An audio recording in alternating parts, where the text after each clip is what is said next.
The Crowded Room. This is a new show on Apple TV based on a book called The Minds of Billy Milligan. And this show follows Danny Sullivan, a young man arrested for a shocking crime, and an investigator is trying to figure out why it happened. She's attempting to do this by piecing recent events and Danny's life in general together in order to understand the bigger picture, and that's translated in the show here by him in an interview room with her after the events, and then us going back through flashbacks. The flashbacks follow Danny through his troubled time at school, his attempt to get a girlfriend, his difficult relationship with his stepfather, with things frequently going against him. The first 3 episodes released yesterday, and I watched through them all, and I think this show is decent. You know, it's good, but it's not great.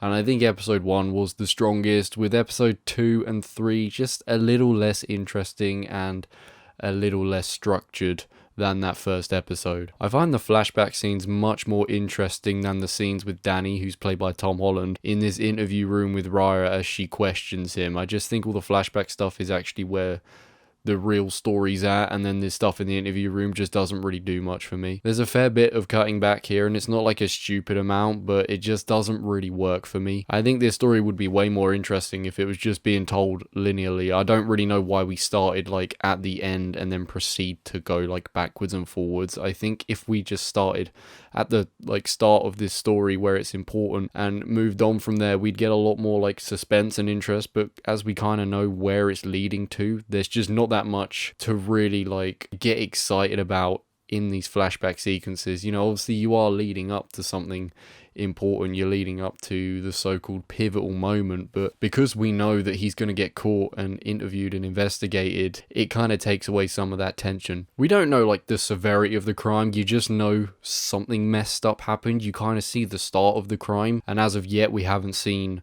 what the end like result of it all was. I'm curious enough to see how we get there and what actually happens and what the meaning of it all is, but because we know he's just going to end up in this interview room, it just takes away some of that excitement. There is, however, no doubt that Tom Holland is a great actor. He has proved it again here with a more dramatic role compared to him playing Spider-Man. I think he does a pretty exceptional job here, and he just eats this role up. He is a scene stealer, that's for sure. The show's at its best when it's in these flashback moments with him, and we see the struggles he goes through, and we see his ups and we see his downs, and I think that's just what it's all about. Any scene with him I'm fully invested in. But there's only so much one man can carry this show, and it's not like he's carrying it loads. You know, it can still be quite strong when you're away from him, but not that strong. And by the 3rd episode it just feels like we're starting to tail off. Not only does it jump back and forth, the story also feels a bit scatty and random. It has that sense to it that it's kind of being like made up episode to episode. Obviously it's not, you know, they've written the whole story, but it does just have that feel to it. It just feels like they're kind of throwing new things in at random times to try and like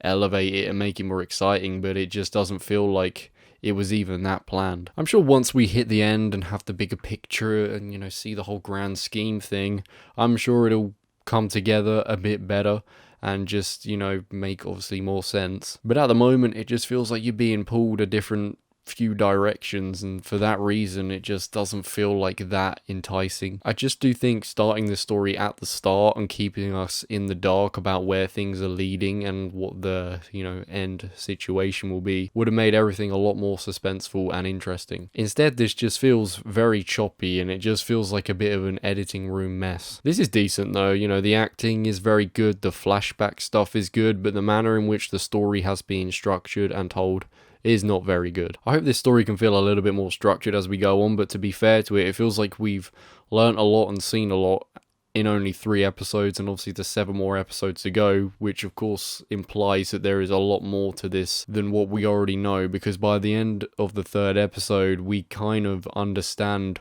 where we're at and why he's in this room, or at least we know part of it. So it feels like there's got to be a lot more to this story before we get to an end. So that element of it, you know, gives me hope that this can kind of pick up a bit and just become a little bit more interesting, because it does feel a little bit like a show maybe we've seen before, that sort of situation where someone's in an interview room, you know, because they've supposedly done something, but everything is not what it seems. But I am interested to see where this goes, I would give the first 3 episodes of The Crowded Room a 7 out of 10. I won't be reviewing each episode as it comes out, but I'll review the whole thing when it's all out at the end. But yeah, if you've seen a trailer and you think it might be up your street, I'd say give it a watch. I think it's worth looking into because there's certainly some very good elements to it. If you've seen it, let me know what you think about it. Thank you for watching, and I'll see you in the next one. Bye bye.